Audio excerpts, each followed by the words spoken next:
tarde a todas, boa tarde a todos. Estamos Good começando. afternoon, everyone. We are starting with this panel number 7 of the 8th International Homa Seminar on Businesses and Human Rights. This panel is called The Need for Framework Legislation in Brazil on Businesses and Human Rights. We are going to discuss here some different points of view, some ideas that are being developed in this field in the dialogue between our parliament in Brazil and the civil society. And this is to be introduced very soon to our House of Representatives. I am Gonçalo Berrão. I am responsible for training, capacity building with HOMA.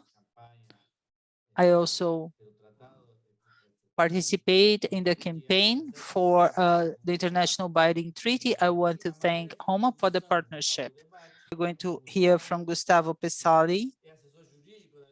Gustavo is the juridical assistant of the Federal Representative Aura Carolina from Minas Gerais with PSOL, Minas Gerais. He's a consultant in human rights responsible for monitoring the fight against the advances of mining companies over the environment. So Gustavo, you have the floor. Good afternoon, Gonçalo. Good afternoon, everyone. Can you hear me? I am Gustavo Pesali. Today I'm here representing the Federal Representative Aurea Carolina that unfortunately could not be here with us. She had health issues, but she asked me to thank OMA for the initiative and the representatives of the Federal University of Juiz de Fora. Once again, the public university taking on the leadership in the process of democratic advocacy, showing the unequivocal need of universities for the present and the future of Brazil. Certainly, this project will contribute to the qualification of this draft of law that intends to rule the actions of companies on the environment. We believe that projects such as this one should be always carried out based on articulation of different experiences, resistance, and territorial struggle in different parts of Brazil, Latin America, and in the global South. Well, our mandate aims at building collectively struggle for feminist causes, LGBT advocacy, committing to the defense of the environment, and facing the processes of domination and violence inherent to capitalism, specifically in its neoliberal character. In terms of the implementation guarantee of human resources in the context of companies and their undertakings, we know that there are several gaps in the Brazilian legislation that make it difficult to prevent violations, specifically on the part of transnational companies, the process of reparation to victims. Currently, we are living in the context of the deepening of neoliberalism, the deregulation of sectors that are highly relevant. The central example in the state of Minas Gerais, where we have our activities, is the constant flexibilization of environmental laws so as to simplify approvals, licensings, and attract investments. According to the state government, we need initiatives to unleash enterprises and projects that see the historical heritage as an obstacle for the development, which we think is simply wrong. We establish a partnership between the government of Minas Gerais for a program call Unleash Minas. For immediate, the government of Minas Gerais established a partnership for unleashing projects that had been prohibited, that had been forbidden by the courts of law due to the illegal character of some of the premises. So once again, this makes us doubt the intentions behind this normative. So it's not today, it's not just now that we have been seeing these initiatives, but now we can see the advancement of ultra-conservative politicians committed to passing on all of these unleashing laws.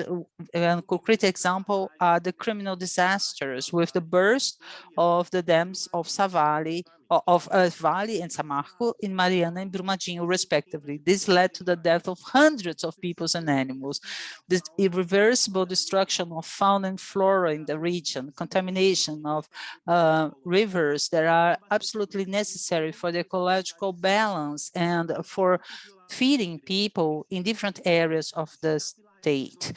Violations against human rights leave scars that will get even deeper as time goes by. What we see in our territorial struggles is that the mining companies, some of them public companies, transnational companies, have been using the context of institutional fragility that our country is living and disassemble and gaps in our legislation and norms to expand their predatory activities through strategies that are through mythology of terror, co-opting local leaders, community leaders, that through their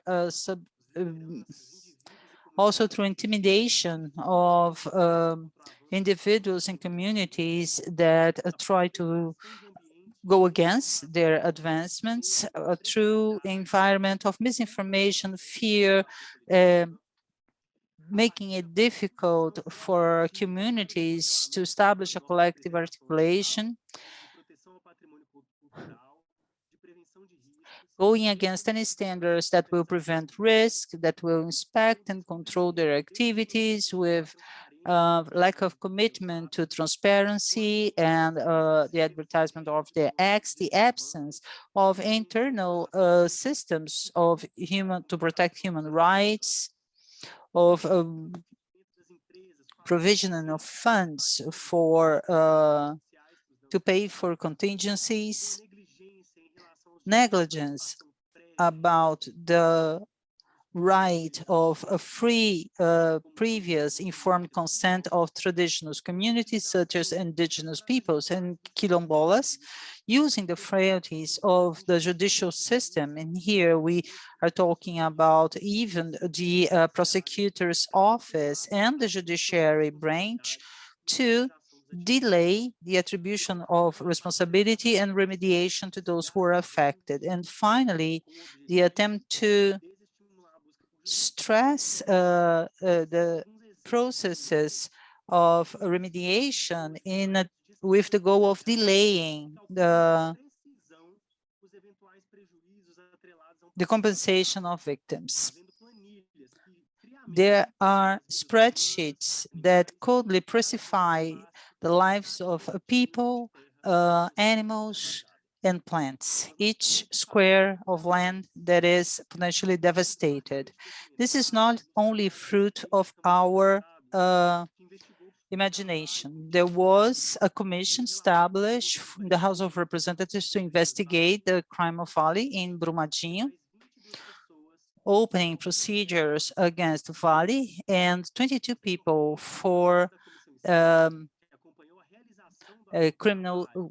for murder with criminal intent. So this commission that monitored the agreement between Vale, the judiciary branch, and the state of Minas Gerais for the reparation of collective and individual damages, this process made very clear the huge power of the company in comparison to the power of individuals.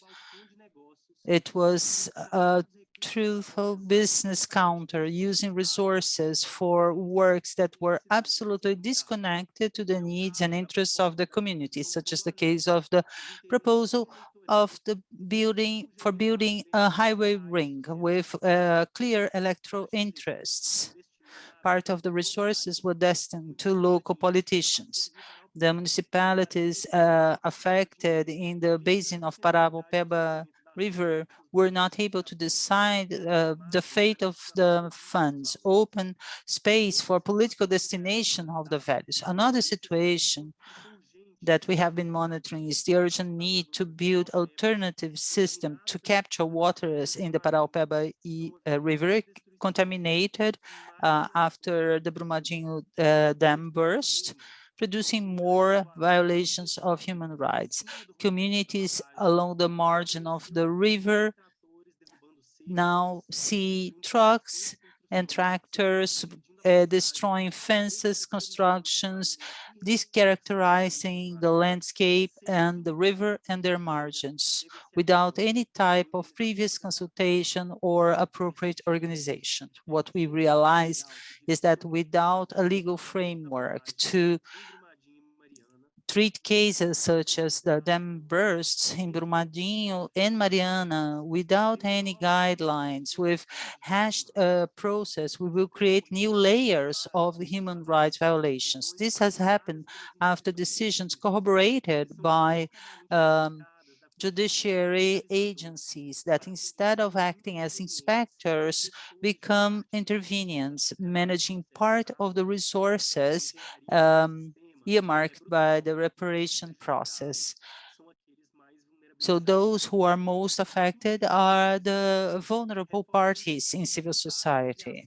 This is to confirm the need of standards and legislations that force companies to establish process of previous informed consent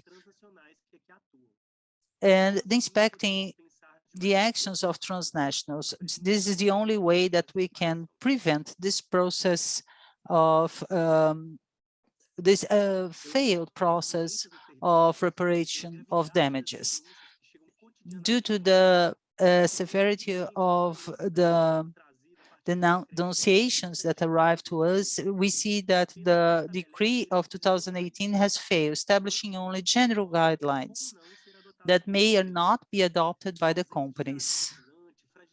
The absence of the binding character make the proposal even more failed. We could not expect good results from a normative built without a debate of civil society, without the active participation of official movements. This is a mistake that this new draft of law cannot fall into. Our proposal from the federal government is also inefficient. In addition to voluntary commitments, they lack in effectiveness, as we have observed in other countries in Latin America, because the content based on the guiding principles published by the UN cannot close the gaps existing in terms of accountability by transnational companies. So here we are living one of the multiple steps that we have taken in order to establish a draft of law that will be debated by all the stakeholders to protect our people from the strength and violence of mega companies and mega projects. We still have a working group today to prepare draft of law. And this group is formed by Aura Colorina, Fernanda Melchiona, Carlos Velas, Elder Salomon, but also the professors, students, and researchers of Roma, the Friedrich Ebert Foundations, MABI, CUT, Friends of the Earth Brazil, UNESCO, Conectas, the Federal Prosecutor's Office for the Rights of Citizenship, Justiça Global, so many movements and activists concerned with the topic. So our desire is that this seminar is a place of exchange, of collective construction, of the democratic legitimization, that the resistance and the willingness of so many social actors in the pursuit of a more solidary struggle can bear fruits here, that the seeds sown by us will then leave in our office. We are available to build new pathways for this proposal. So let's move on. Thank you. Muitíssimo obrigado. Eu te agradeço muito, Gustavo. Thank you. Thank you, Gustavo. Fala contra pouco os motivos pelos quais nós estamos discutindo isso e os Because you address some of the reasons why we are discussing here. Your arguments were really well built. Before continue, I would like to return to the video. Fernando told me that everything is fine now. Let's see Carlos.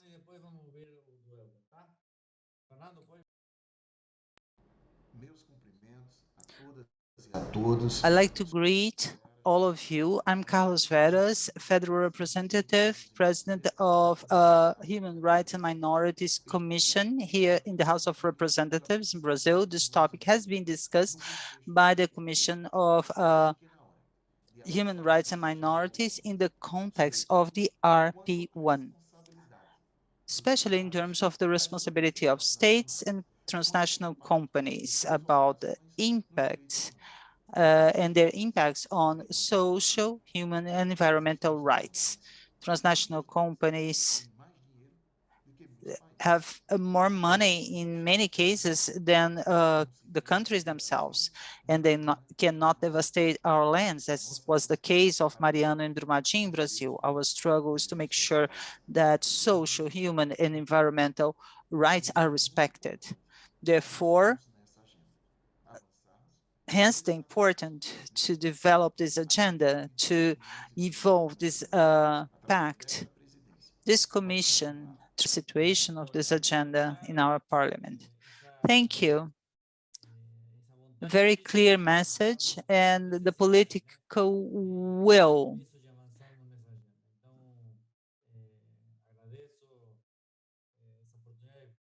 So I thank you for the opportunity, Carlos, for sending the message.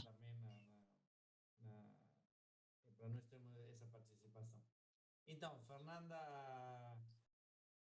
gostaria de pedir para você, mas antes vou te apresentar. Fernanda, I will introduce you properly right now. Fernanda Caldas Jorge is a partner of LBS attorney law firm, and it's a member of the LADO network, specialist in transnational labor law from the University of Castilla de la Mancha, representative of CUT. And as you know, in addition to a very important work in the Human Rights Councils, this is the largest federation of unions in Brazil, representing a high number of workers in Brazil, has been very active in a human rights debate, labor rights, vis-a-vis transnational companies. So I want to invite Fernanda for her contribution. Good afternoon, everyone. Can you hear me well?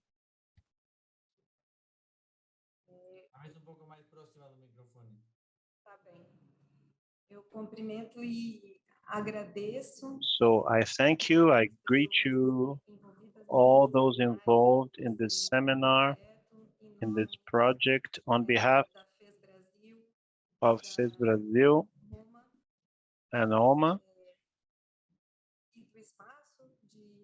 Thank you also for the invitation for CUT to be represented here.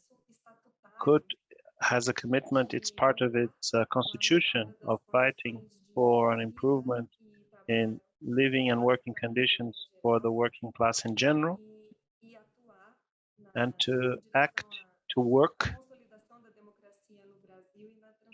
toward the consolidation of democracy in Brazil and the transformation of our society. Clearly, within that framework, one can explain CUT's participation on the National Human Rights Council and the involvement and the priority that could lend to this bill to have an effective implementation of human rights in the country. We are experiencing a moment, as Gustavo mentioned, and I think I'm sure that this was discussed over the course of the last few days, a moment where there is a prevalence of neoliberal ideology under the argument of the need for modernization, brings about a series of so-called flexibilizations of social rights, particularly labor rights in the country. And we are living through a political and a legal setting where this deconstruction, this disassembly of our system and all the advances brought about by the Citizens' Constitution of 1988 are being undone in a project that prioritizes financial capital and disregards totally lives, dignity of these lives, with complete freedom for any kind of business venture. So in this conjuncture, in this setting of deconstruction of rights, of what our Constitution sets out,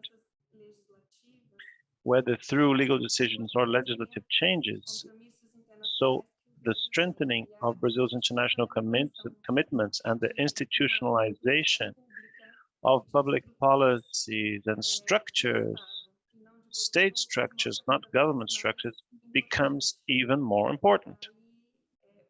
Hence, the importance of the activities of the National Human Rights Council and this network to build this bill with a view to having a law. So there is this dispute between international binding norms and on the part of corporations, the idea of guiding principles, non-binding guiding principles, voluntary guiding principles. And this dispute and this counterposition is very similar to what takes place between capital and labor generally, vis-a-vis social rights in our country and globally. So in this political context where we are losing access to systems and the demandability of rights, it is therefore very important to reaffirm this access, the inviolability of this right.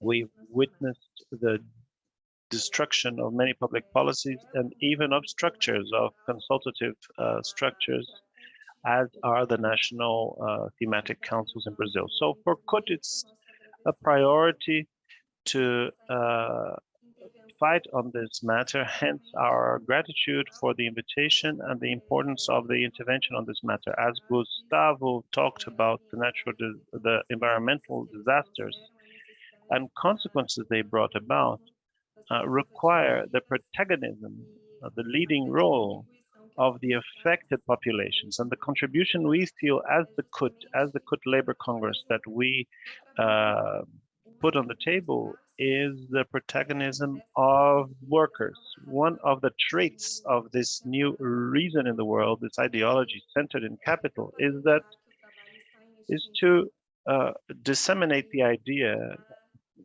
this propaganda idea that work is dying, and to make invisible people that do work. So we identify in this bill, which would be about making human rights more effective and actual in Brazil, we identify in it a very important instrument or tool to build an ecology of labor, a system that is centered on the dignity of people, particularly working people. And so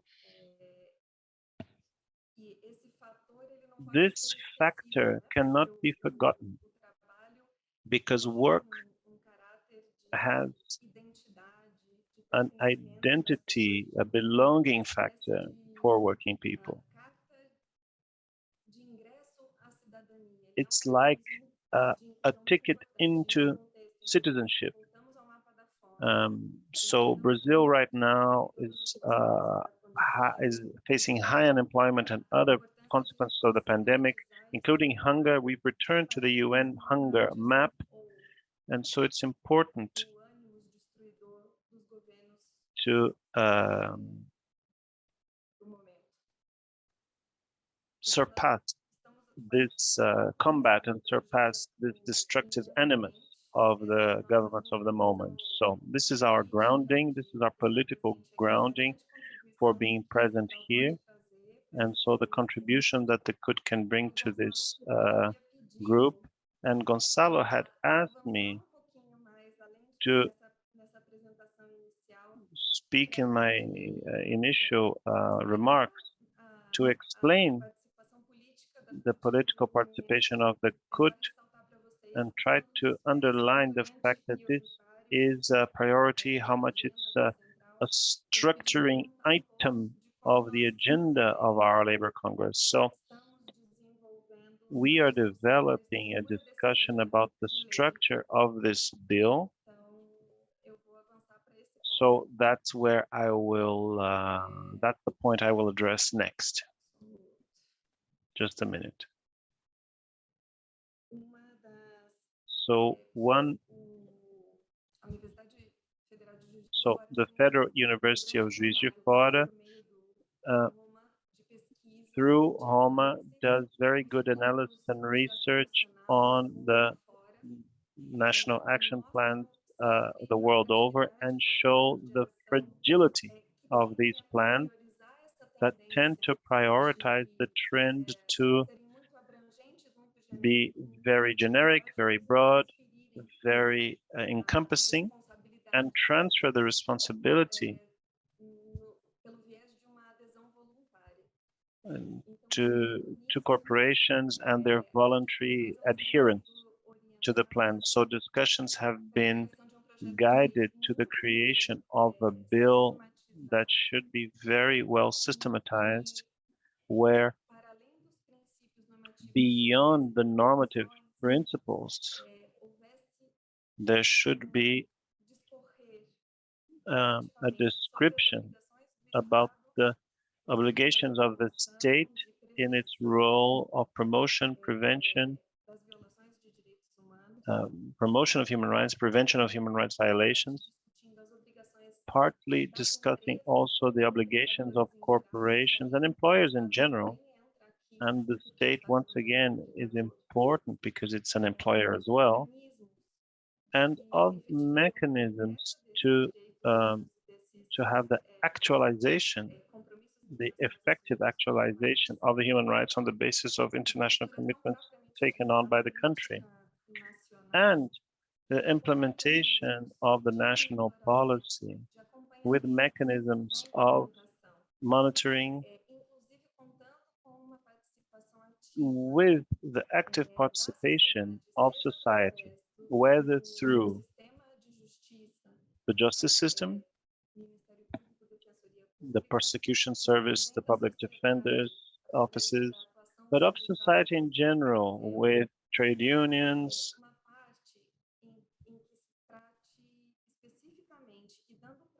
and also a chapter specifically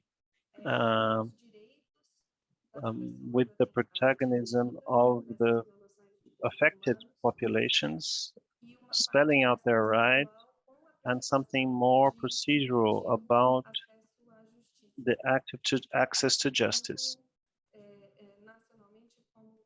both nationally and more broadly. So the main concern, therefore, is that we have to strive to make sure that the Brazilian plan, national plan, not be co-opted by this idea of irresponsibility of the companies, which are given the option of joining, of opting in. In other words, we want the responsibilities to be binding and to be spelled out clearly. And so after the reforms, the regressive reforms that have been adopted in recent years in Brazil that seek to destroy our protective system of the dignity of people, which is a constitutional precept in Brazil, the structures that ensure this have been destroyed systematically in recent years. So it's important to take a decisive step in the opposite direction, which is to rescue the Brazilian citizenry and with a pro-citizen, pro-people outlook. I think for the opening remarks, that's it from me. So thank you once again for the invitation. We are here on behalf of CUT at your disposal. Thank you, Fernanda. Thank you for your remarks and the expression of CUT's wish to continue part of the process. We had now wanted to show Fernanda Melchiana's, Congresswoman Melchiana's video. Unfortunately, she's unwell, she's ill, she couldn't even record the video. So we, of course, wish she feels better soon, but we can't have her participation. But we do have another video from Congressman Elder. Okay, we can show that, and then we start the debate. Elder is a member of the Workers' Party for the state of Espírito Santo. Beyond our panel members, we have in the room some of the people involved in the formulation of the text: Felipe Faye, Chena Masso, Manuela Roland, who took part in the process.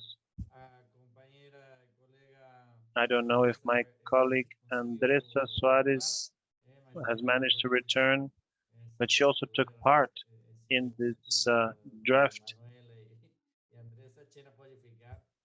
Chena, you can stay here, please.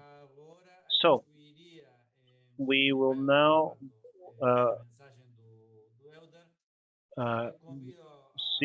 watch Elder's message. I invite everyone to use the Q&A function or to raise your hand to be able to make a comment or question orally. Okay, Fernando, the video, and in the meantime, participants can write their questions.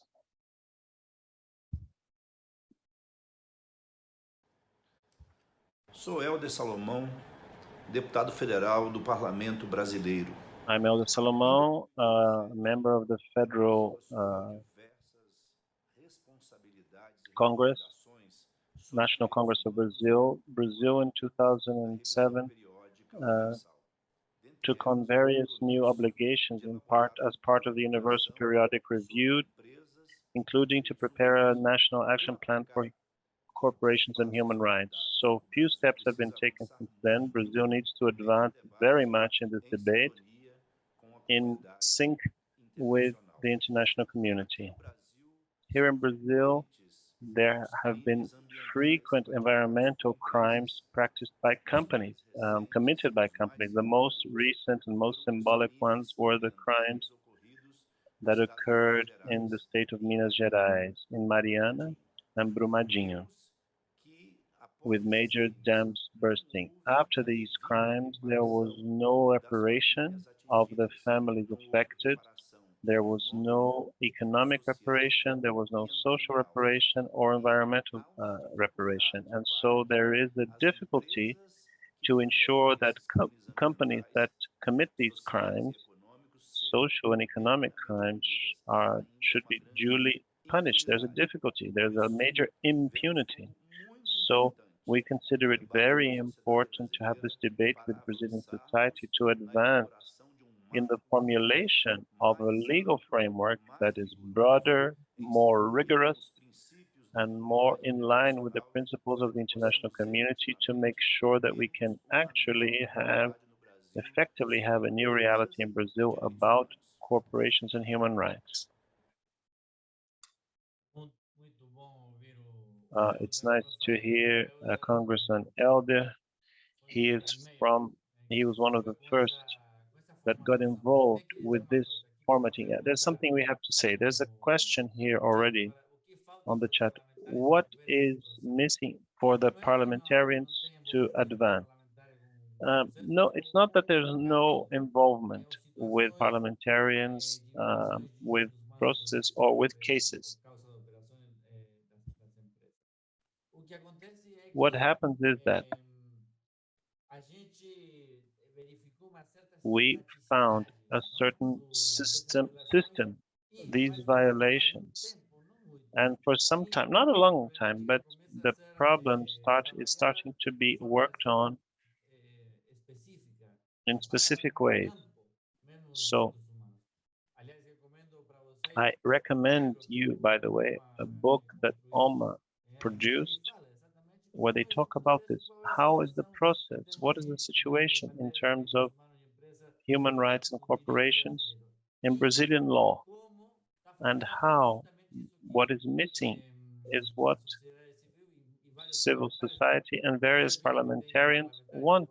There are important parliamentarians here involved, committed to this process.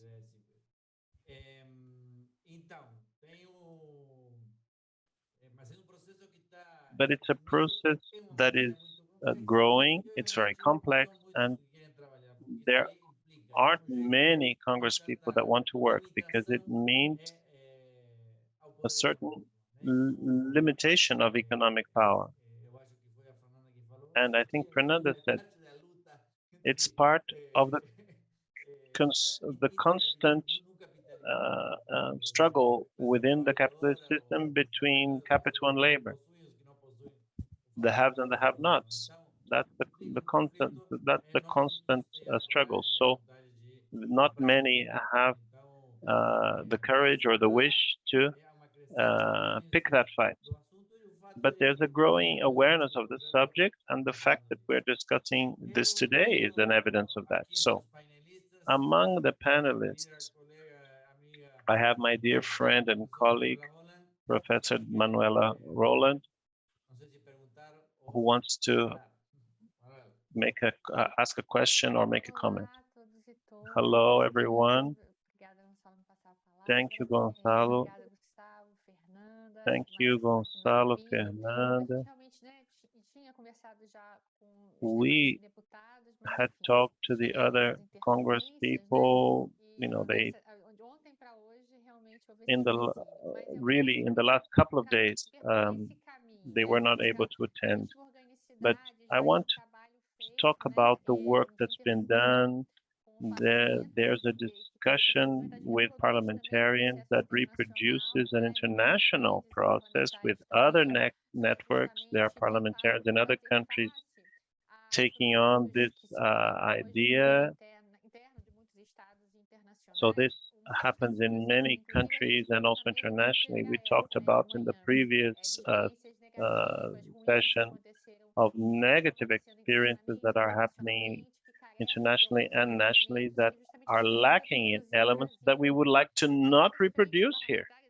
So these these alternatives must be effective, since we're talking about regulation. So I'm going to raise a couple of points. So OMA is part of the working group on corporations, which is made up of more than 20 organizations that for a long time has been trying to raise the question of human rights and corporations from the point of view of affected populations. We have a partnership with PFTC. Gonçalo knows this well. We had the first public hearing we helped organize, and of course, this was called by PFTC with more than 100 people, affected populations. The second seminar of evaluation of the Theodossi case in the Federal University of Espírito Santo, and right after, we produced a technical note, a paper, a technical paper. Something that was shared was that the corporations dominate the territories, like what Gustavo said. This is a practice both in terms of prevention and non-reparation of human rights by corporations, which benefit companies with a whole framework of impunity and puts them as protagonists of the process. So the FTC produced this paper, and we, HOMA, continued producing documents of analysis of national action plans, which regulate the guiding principles by many countries. There were many, PFCC is the Federal Prosecutor's Office for the Rights of the Citizenry. And so this protagonism of corporations is something that we wish to question. In the previous session, there was a colleague from Poder in Mexico, where civil society left the process of the National Action Plan because the process was completely lacking in democracy, in transparency, etc. So they just want to reproduce the guiding principles with all the problems that that entails. And in 2018, we were surprised by what Gustavo said, which was the 9,571 decree, ignoring a debate that was ongoing, that had been happening, and we had been wanting to raise on various occasions, and we invited representatives of the government. I had a certain proximity with the process, so because I was called to the WhatsApp group to take part in the decree, and I said no. This had to be a much broader call for contributions. And after I made this point in the WhatsApp group, I was excluded immediately. So there was a hearing in April in the Human Rights and Minorities Committee of the National Congress, of the lower house of the National Congress, chaired by Carlos Vera. The government, the Ministry of Women and Families, that they are going to regulate the decree. They would have a ministerial, they would have a ministerial regulation of the decree, and that regulation would be equivalent to the National Action Plan. And there was a whole debate about the decree, about it was not just a process, a problem of form. Sure, form was a problem, but it's a question of content above all. So much so that with the National Human Rights Council, we looked at resolution number 5 in 2020, which is the national guideline. It shows, it's been nicknamed as the anti-decree because this resolution of the National Human Rights Council shows clearly how the decree does not meet the needs.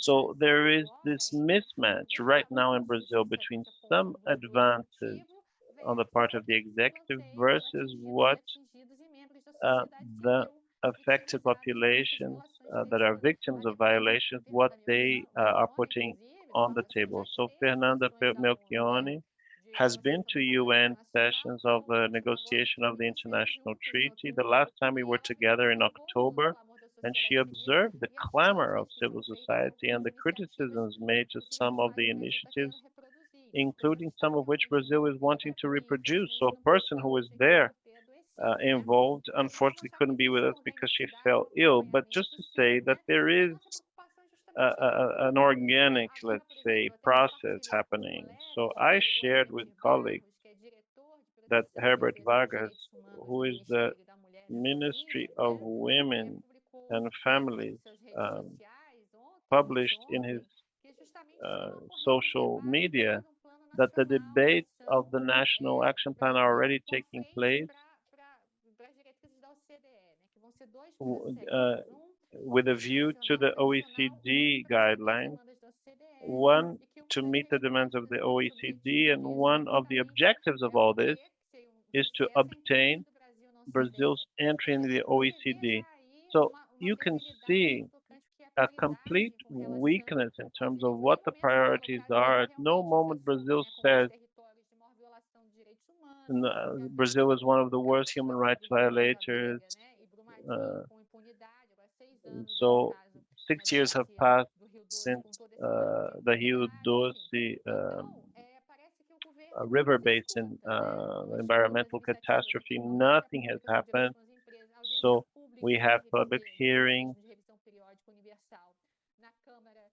about the Universal Periodic Review, many processes of the civil society. We invite the government and they don't send representatives, etc., etc., etc. So we have to connect, network more and more.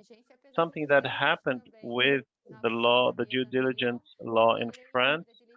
It's a law that we saw in the previous session that um, does reproduce certain of the logics of the guiding principles, although there are advances in the law. In other words, we're calling this law not a national action plan, not a due diligence law, but a framework law. We're calling it Lei Marco. So we had these terrific, these horrid episodes. We have the opportunity now of doing something autonomous, non-colonized, with a protective human rights agenda and not just a pro-corporation company. So we need this to join the OECD, to obtain international markets, attract investments, blah, blah, blah. This is a sort of discourse that Brazil has bought into, and this is not the logic that we would like to follow. Thank you for listening. Thank you, Manuela. Before I hand over to Gustavo, I want to say precisely that this kind of law, this kind of policy, of initiative, if there's no dialogue, if it's not based on the demands and the needs of society and to remedy actual violations, it has no legitimacy. So it seems like a plan is done just to join the OECD, like a prerequisite to join the OECD. What we're saying is the opposite. We need this because things happen every day, violations happen every day in our territory. That's why we need a framework law. Gustavo.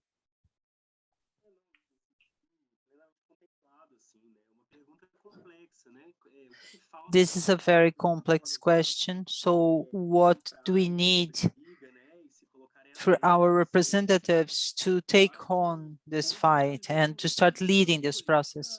Today, we are leading very much unfavorable political context to fight for human rights in general. We had situations in which we proposed drafts of law where we raised the point and afterwards the project was completely deteriorated. So after all, the process, after the legislative project was a Frankenstein, completely unconnected to the social reality and people's material needs.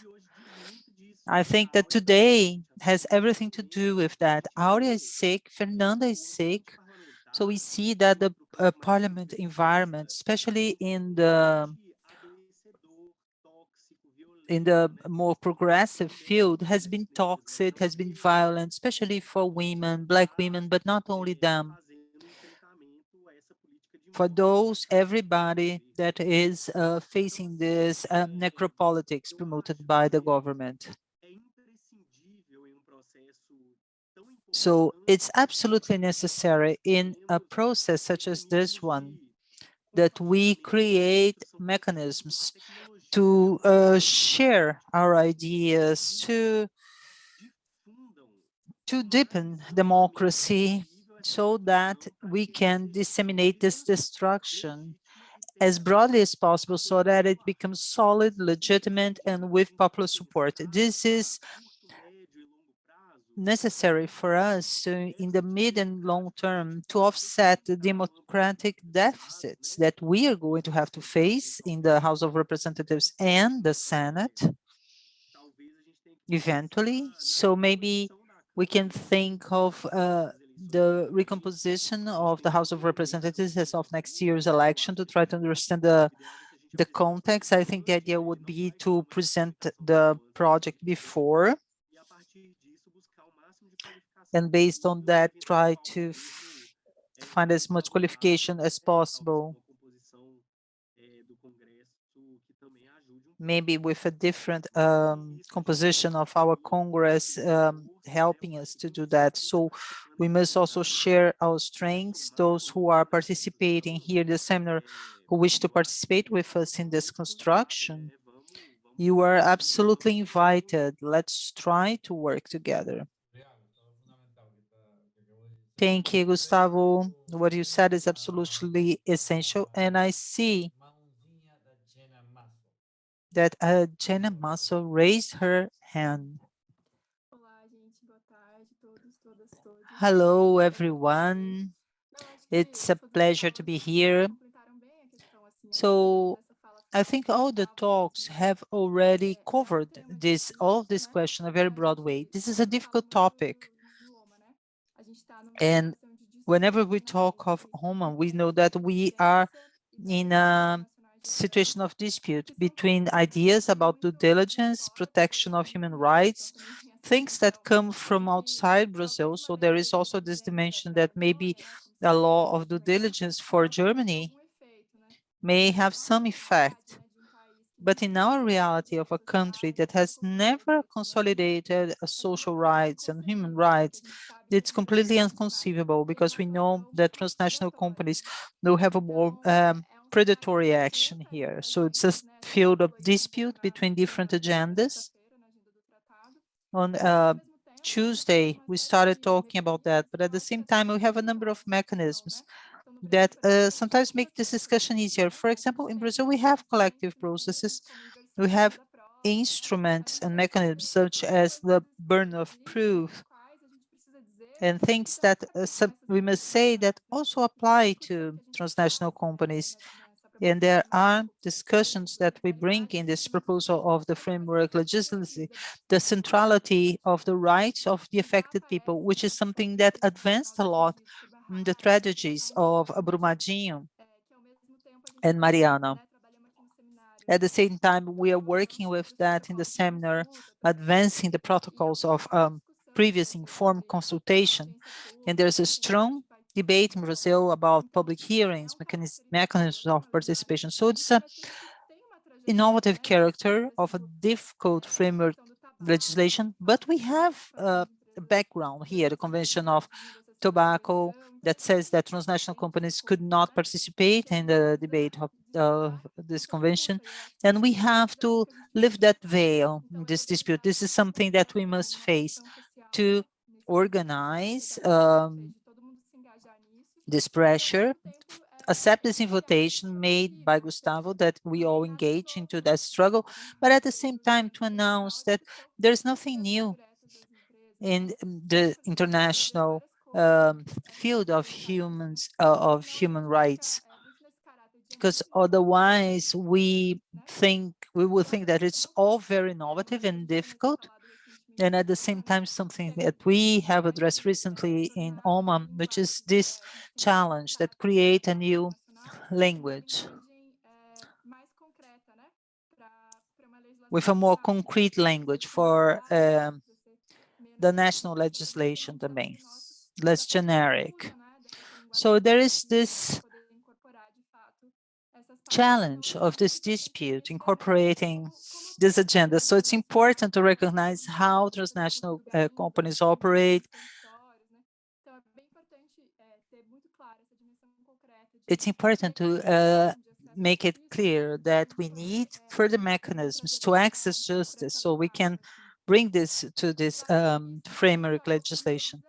Of course, this is only the first challenge. I think that if we get engaged into a political debate and to move on with this debate, this is what will happen.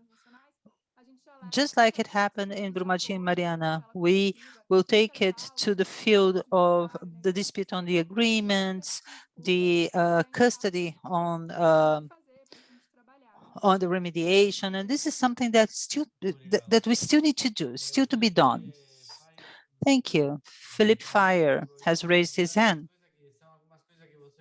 And Chena, I want to talk about some points that you raised.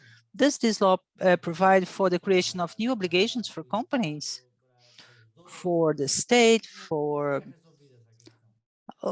how do we solve that? So Felipe, I will pass the floor to you and you try to answer to these questions in your speech. Well, first of all, good afternoon, Gonzalo and everyone. It's a pleasure to be with you here. What we have been discussing about this framework legislation, it's been a while now that we have been talking about the systemic treatment for human rights in businesses in Brazil. We had an attempt. We cannot even call it an attempt. But complete lack of consideration of what had been happening from this new decree using authoritarian approach and brought to Brazil this topic in an acritical approach due to the absence of participation of the civil society. So ignoring demands from social movements and ignoring also all the technical knowledge that was built with the technical note number 7 that was already mentioned by Professor Manuela, presented in Brazilian right after the hearing that we had in Espírito Santo in the context of the balance of 2 years of the accident with the dam burst. Today we have a policy that bets on certification seals, codes of good conduct for companies, and does not go into the establishment of effective obligations, something that is already common sense in the international field. And with that, we have established that this certification seals could be implemented by the ministry. It has not been regulated yet to the degree, but we know that it will happen. And we know that this is completely insufficient, given the fact that Samarco, for example, had environmental certification related to environmental responsibility. So as much as the context is difficult, we need to do that through collective construction and to create a framework legislation, something that can establish this direct obligations for companies that are based in the principles that have been built based on legislation number 5. And this was object of a collective construction in the National Council of Human Rights involving different organizations, including CUT, that contributed with a number of covenants about precarious labor, decent labor, with different judiciary agencies participating in the Ministry of Labor. This can be reproduced in a future draft of law with specific principles that will create obligations for the state, who is responsible for protecting human laws, prevention of violations, but also obligations to companies. And that's where we have a very clear failure on the side of the degree, not establishing direct obligations for companies. In addition to that, mechanisms of prevention that China reminded us of the existence of the principle of the centrality of suffering of victims.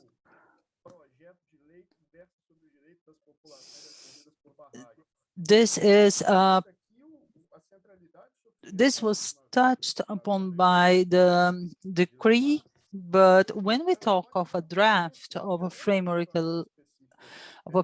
legislation, we cannot be limited by the specific situation of the dams, but also slave labor, threats to originary peoples, aggression to minorities, and other violations of human rights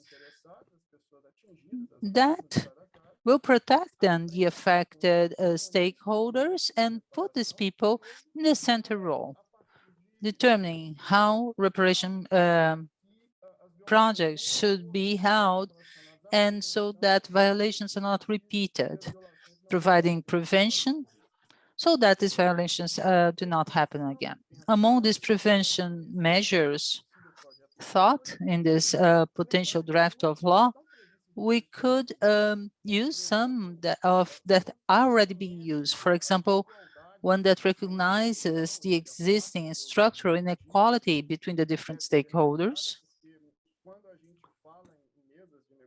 When we talk about roundtables and conciliation, this was something that was even mentioned in some parts of the seminar. There's a disparity of forces.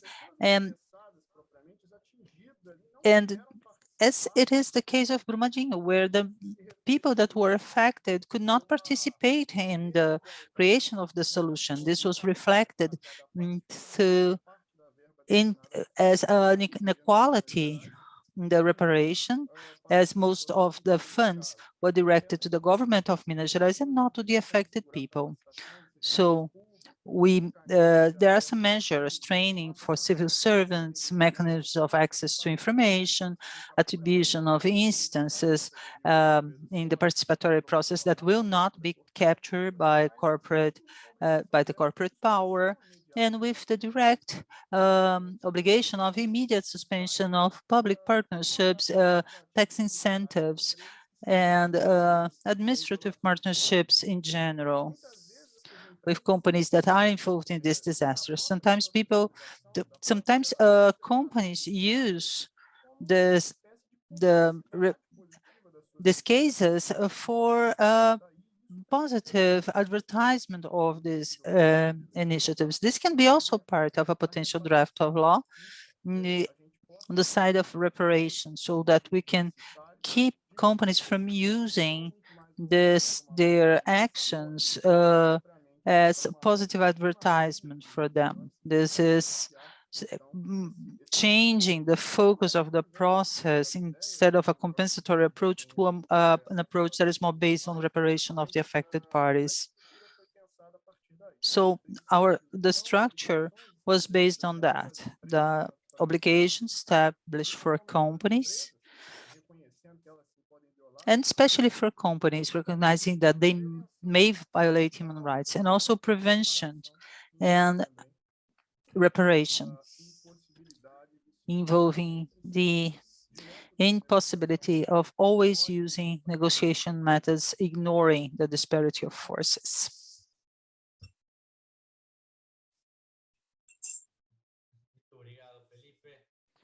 Thank you, Felipe. I don't see any more questions. Andressa Soares, muito bem, Andressa. Gente, desculpa se eu cair. Andres asks for the floor. I'm sorry if my connection drops, but I want to ask a question about Fernandes and Gustavo's experience. What are the paths that you think we should follow for this draft of law to get more parliament support, or try to disseminate that civil society, to create a strong social society group? Because we know that launching the project is just the first challenge. Then we have the challenge of making it grow. So as parliament assistant and Fernanda as a person who works with unions. How do you see that? So I invite Fernanda and Gustavo to answer and also for your closing remarks.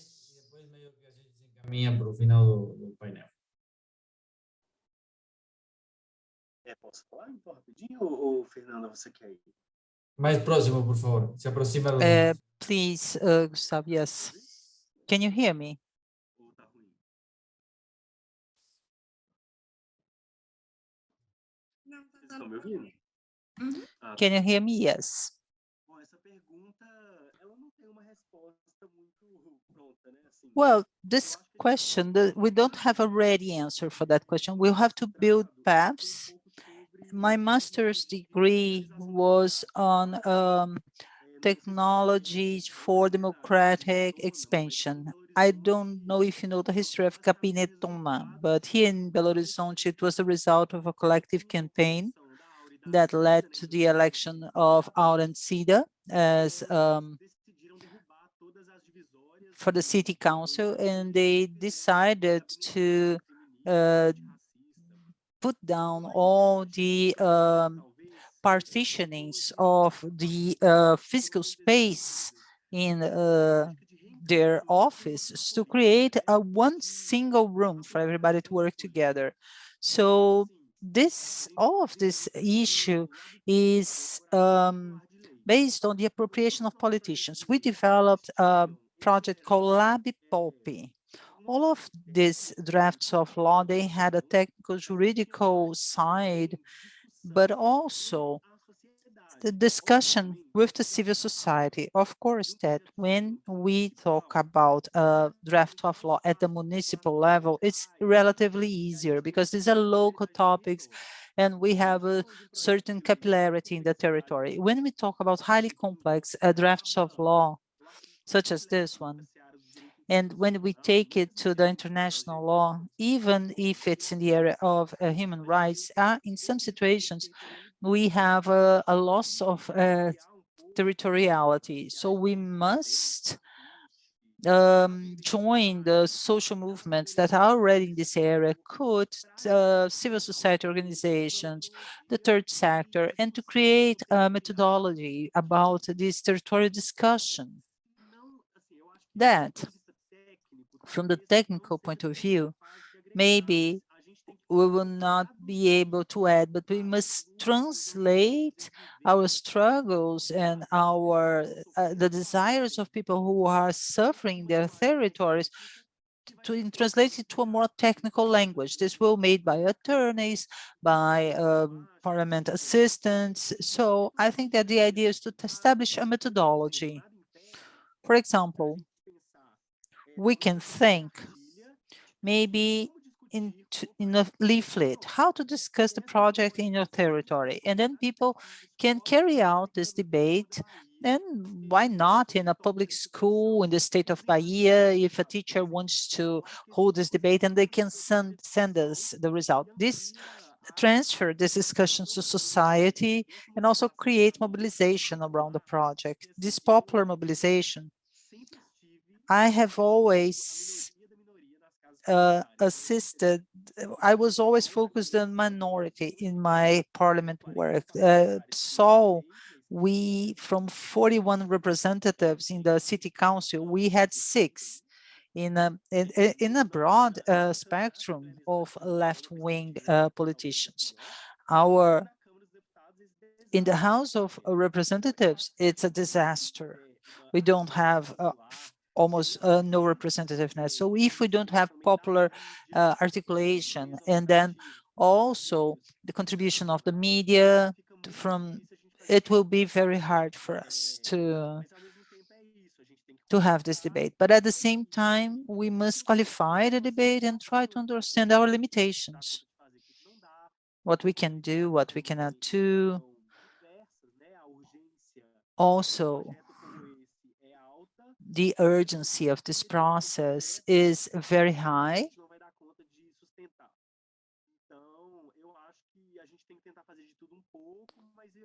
So I think we should try to strengthen this mobilization. and participation in the creation of this draft. For example, when a draft of law comes through popular proposal, the city council members, they feel compelled to approve it. If a draft is proposed by a minority, Alda, Aurea, and Fernanda, they don't have much power. And this is different from having a draft proposed by popular initiative. I'm not saying that that's the solution, but this would be a strategy that in the Belo Horizonte House of Representatives would be very effective. So I think we should think along these lines. So by closing, I want to thank you for the debate. This is an important moment for us to make this process even more radical. You can count on me, and also you can count on the representative Aurea Carolina to also to promote this work.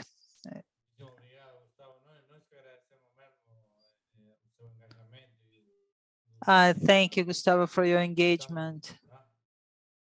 And let's work together.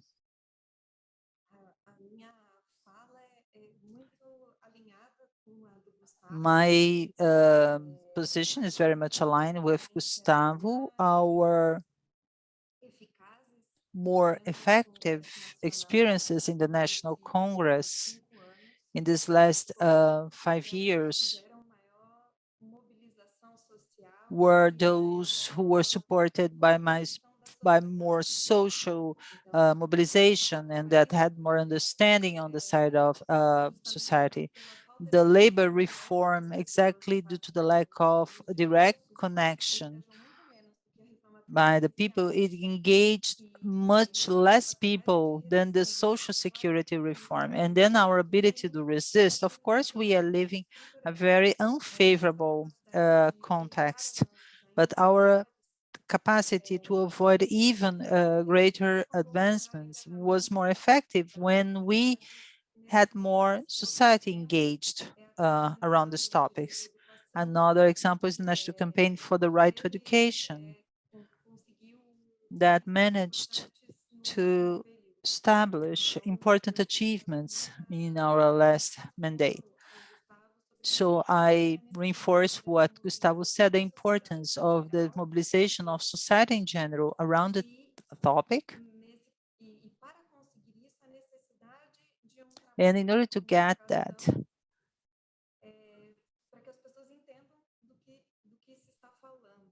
so that people understand what is being said. Another important articulation in the defense of social rights are the creation of parliament fronts that allow for a greater articulation and engagement of this ample fronts, as Gustavo mentioned, and considering, of course, that elections will be held last year, but considering what happened in recent years, this kind of articulation inside the parliament and outside the parliament with pressure from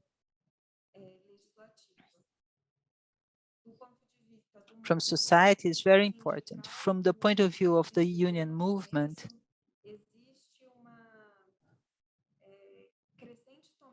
there's a growing awareness about the importance of these instruments, especially because of the context in which we are living. The need to resort to multilateral institutions such as the ILO and the UN. In addition to this effort of mobilization, we need to strengthen and to put base union movements and projects such as this closer. We need to bring them closer together with the academia. So we'll have more support when these resources will be even more necessary. for us to defend even the 1998 Constitution. So on behalf of CUT and I would like to thank you for recognizing the importance of the seminar and especially this panel.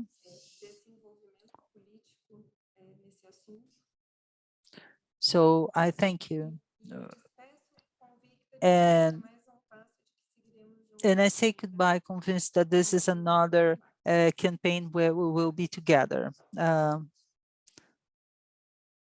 Muchísimo obrigado, Fernanda. Thank you, Fernanda. Não estou achando uma das perguntas que parece que tem. Não sei onde está. I think there are more questions, but I can't find them. Não estou vendo aqui no chat. Achei.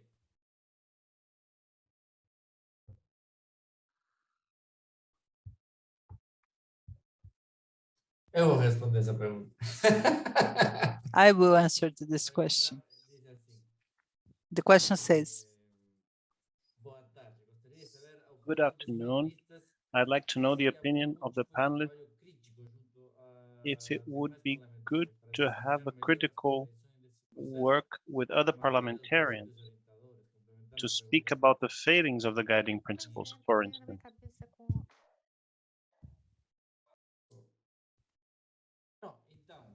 So these are the tactics and the strategies. This is my opinion, we should concentrate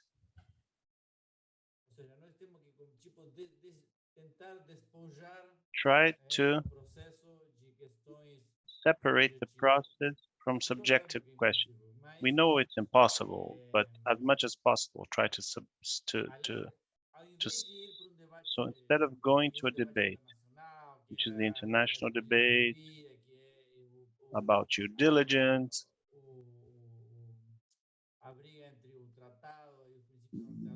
the idea between guiding principles versus the treaty, to bring to the debate translated into what the reality of violations is in the territories. That, to me, is the only way that can mobilize and give legitimacy and for which the law is important. So, the law is not worth it to bring it to something that has strong grounding and deeply rooted in Brazilian society. So if somebody wants to bring the international debate, bring it, but we have to do our homework. We need a law because Brazil needs a law, because otherwise, to a certain extent, we'll be bringing logics that are foreign to our reality to produce a law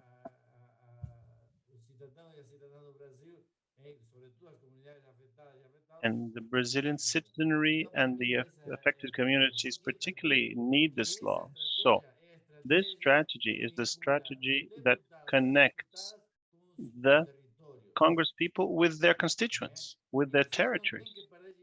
So you mustn't lose sight of this. So Congress people have to win votes, right? So these are the people that elected them. So people that elected them are not interested in the treaty versus the guiding principles. They're thinking about the violations that are happening on the ground. So how the mining company is fouling the rivers, or how the phone company is charging too much, or how the soya monoculture is poisoning their water. That's the kind of thing that people are concerned about, and we have to build a majority based on that. So of course we have the experience, but to add conflicts that are not part of the Brazilian nature to a debate that is already conflictive, it wouldn't be the best strategy. So this idea of the law being rooted in the problems that there are actually exist in Brazil and the violations that take place at the bottom of the pyramid, on the ground. There's other strategies, about opportunity, when it should be put before parliament. That's more of a technical. If we build a law that the affected populations need, then the problem is solved. Then we'll have the legitimacy that we need to be able to advance. I was going to conclude, but so that's it from me. I hand over to Professor Manuela Holland for her remarks and perhaps conclusion. And I thank Gustavo, Fernanda, and all the parliamentary aides that helped, also the Homa people, the FIS people that made it possible, and Claudia, Fernando that helped put all of this together. I didn't cut my hair, so you can see my ponytail. Anyway, I just want to compliment. We ended up having a shorter a panel because of the absence of the Congress people. We have resolution number 5 of the National Human Rights Council. It's a tool. It's something that can resonate the voices of the affected people. If you read resolution number 5, it's very clear the differences between the decree 9571 and other government initiatives. So it would be important to at least disseminate more the resolution. It's already passed by the council. So rather than saying no to this or no to that, there's something we can say yes to, resolution number 5.